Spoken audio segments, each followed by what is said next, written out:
अर्धकायं महावीर्यं चंद्रादित्यविमर्दनं सिंहिका गर्भसंभूतं त्वं राहुं प्रणमाम्यहम्।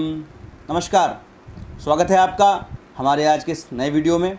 आज हम बात करने वाले हैं 23 सितंबर सन 2020 को जो राहु और केतु का राशि परिवर्तन हो रहा है उस पर 12 राशियों पर क्या प्रभाव पड़ने वाला है। यह परिवर्तन बहुत सी चीज़ें आपके जीवन में बदल देगा और बहुत सी परेशानियों का कारण भी बनेगा। तो किस जातक के भाग्य में क्या है, हम रोज़ाना हर एक वीडियो में एक राशि के ऊपर बात करेंगे। आज हम बात करने वाले हैं मेष राशि के विषय में। तो सबसे पहले राहु के विषय में जानते हैं। राहु क्या है? शास्त्र में बताया गया है, स्वरभानु नामक राक्षस जो कि अमृत पीने बैठा था देवताओं की पंक्ति में। सूर्य चंद्रमा ने भगवान विष्णु को, जो कि मोहिनी रूप में अवतरित थे उस समय, उन्होंने भगवान विष्णु से सूचना दी। अब भगवान विष्णु ने उनको अपने सुदर्शन चक्र से उनके धड़ को अलग कर दिया। 2-4 बूंदें ही उनके गले में जा पाई थी, जिसकी वजह से जो स्वरभानु नामक राक्षस था उसका सिर अमर हो गया। वह आकाश में उठ गया और धड़ जमीन पर गिर गया। अब जो सर है वो राहु है और जो धड़ है वो केतु हैं। भगवान ब्रह्मा ने इनको नवग्रहों में बाद में शामिल कर दिया। राहु क्या है? धोखा है, छल है।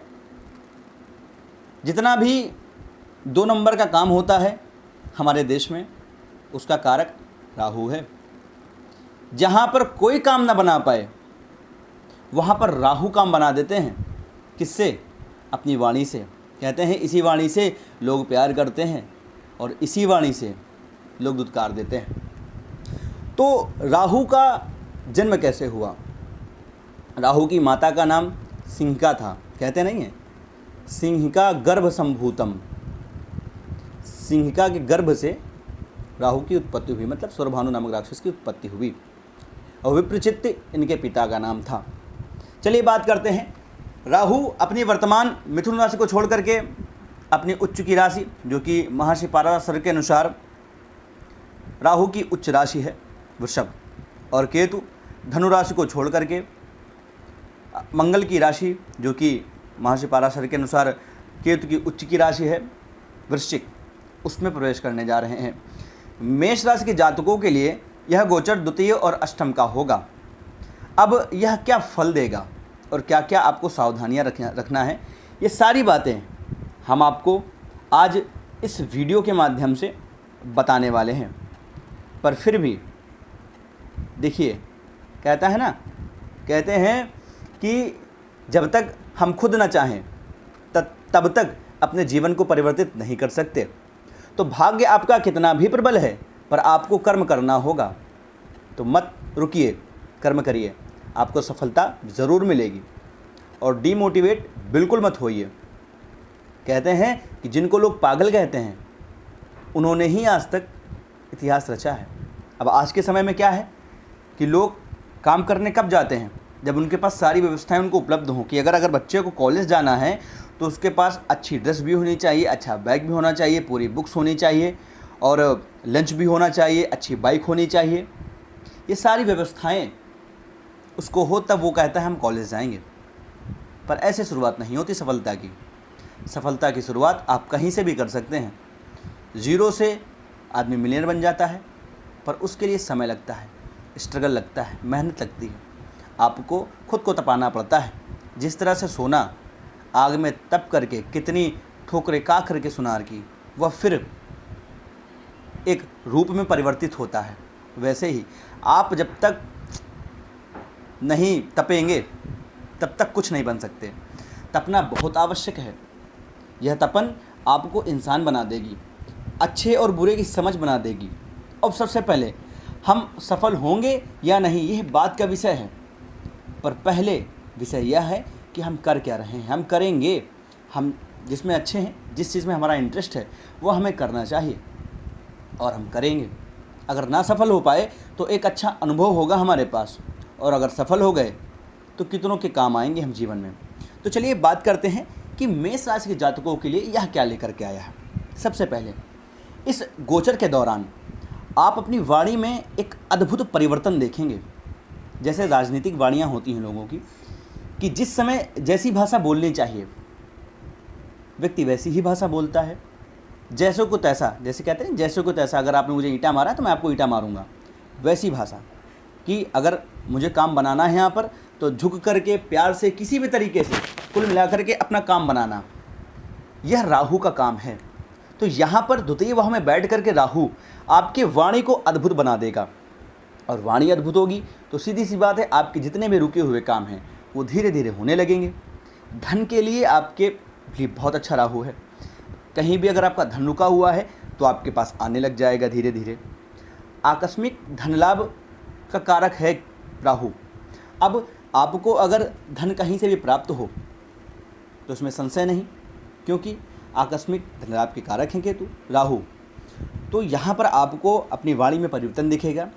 आपका कार्यक्षेत्र थोड़ा सा बाधित हो सकता है, परंतु धन की कमी इस दौरान आपको बिल्कुल नहीं रहेगी। आपके पैतृक संपत्ति को लेकर के कोई भी विवाद उत्पन्न हो सकता है, परंतु आप हैं तो राहु है वहाँ पर द्वितीय भाव में, तो आपको इस विषय की चिंता करने की आवश्यकता नहीं है। राहु सब संभाल लेंगे। केतु अष्टम भाव में बैठ करके क्या देंगे? केतु क्या देते हैं? केतु भ्रम देते हैं, व्यक्ति को भ्रमित करते हैं। तो यहाँ पर आपको भ्रमित नहीं रहना है। अगर आपके पास अचानक कहीं धन लाभ आने लगे तो आपका फिर क्या होता है कि लोग हम हो चाहे आप हो, फिर काम में ढीलापन कर देते हैं कि अब पैसा तो आ ही रहा है, क्या ज़रूरत है काम करने की। पर नहीं, अगर आपके पास आकस्मिक धन लाभ होता है आपको, तो उसको आप भविष्य के लिए रखें, क्योंकि भविष्य में काम क्या आता है? धन। आज के समय में अगर आपको कुछ भी खरीदना है तो धन से ही वो चीज़ आपको मिल सकती है। तो आपको धन की आवश्यकता होगी, इसलिए अगर आपको धन कहीं से भी प्राप्त होता है उस धन को आप संचित करें। वाहन को बिल्कुल संभाल करके चलाएं, चोट चपेट हो सकती है आपके साथ, क्योंकि केतु का फल कैसा है? मंगल जैसा है। और मंगल क्या है? तेजी है, जल्दबाजी है, क्रोध है, उग्र है, स्वभाव उग्र है मंगल का। तो स्वभाव में जल्दबाजी ला देंगे, और जल्दबाजी ला देंगे तो फिर क्या होगा? सीधी सी बात है, कहीं ना कहीं चोट चपेट की आशंकाएं तो रहेंगी ही रहेंगी। भाई आप रोड पर तेज़ जा रहे हैं, कहीं जल्दी है आपको, आपने और थोड़ा सा जल्दी कर दिया। और कभी भी जब राहु और केतु जब भी दुर्घटनाएं देते हैं, मैं आपको बताऊं, जब भी दुर्घटनाएं देते हैं तो व्यक्ति को ये और कॉन्फिडेंस बना देते हैं। इतना कॉन्फिडेंट कर देते हैं कि व्यक्ति के अंदर आता है कुछ नहीं होगा, अरे मैं हूँ, आई एम वाली फीलिंग आने लगती है। और इसके बाद फिर वो अचानक से धोखा दे देते हैं, व्यक्ति संभल नहीं पाता। इसको कहते हैं भ्रम, इसको कहते हैं राजनीति। तो यहाँ पर आपको वाहन बहुत संभल करके चलाना है। अगर राजनीतिक के क्षेत्र से आप जुड़े हुए हैं तो आपके लिए यह सबसे सुनहरा मौका है। उच्च पद प्राप्त हो सकता है, स्थितियाँ आपकी राजनीतिक क्षेत्र की सुधरेंगी। आपके लिए जो लोग राजनीति के क्षेत्र से जुड़े हैं उनके लिए सबसे अच्छा मौका है। वो पूर्णतः मेहनत करें, उनको सफलता मिलेगी राजनीति के क्षेत्र में। अब अगर बात करें तो इस समय में आपको भूमि भवन वाहन नहीं खरीदना चाहिए, क्योंकि केतु अष्टम भाव में बैठेंगे आपकी राशि से, और नवम दृष्टि चतुर्थ भाव पर होगी, कर्क राशि पर, चंद्रमा की राशि। चंद्रमा और केतु जब युति बनाते हैं तो ग्रहण दोष बनाते हैं।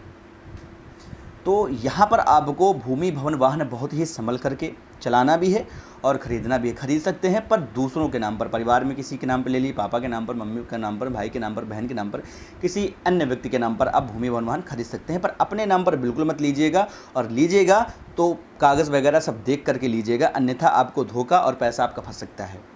किसी भी दूसरों के विवाद में आपको पड़ने की आवश्यकता नहीं है, वरना आपका धन ज़ाया हो सकता है। अपनी आपकी पैतृक संपत्ति को लेकर के कोई विवाद हो सकता है, उसमें भी आपको नहीं पड़ने की आवश्यकता है। अपनी वाणी, आपकी वाणी अच्छी हो रही है तो हो सके जितना आपके रुके हुए काम हैं उनको बना लीजिए। इस काल में आप अपने व्यक्तित्व में बहुत सारे परिवर्तन देखेंगे, जिसकी वजह से आपको धन लाभ होगा, आपकी मान सम्मान यश पद प्रतिष्ठा आपकी समाज में बढ़ेगी, सारी स्थितियाँ अच्छी होंगी। पत्नी के स्वास्थ्य का ख्याल रखें और काम पर बिल्कुल लगे रहें। बाकी ऐसी कोई ख़ास परेशानी नहीं है। मैं आपसे कह सकता हूँ कि अगर 85% लाभ है तो 15% थोड़ी बहुत परेशानियां होती हैं। और जहाँ भाई जहाँ लाभ है वहाँ हानि तो लिखी ही होगी।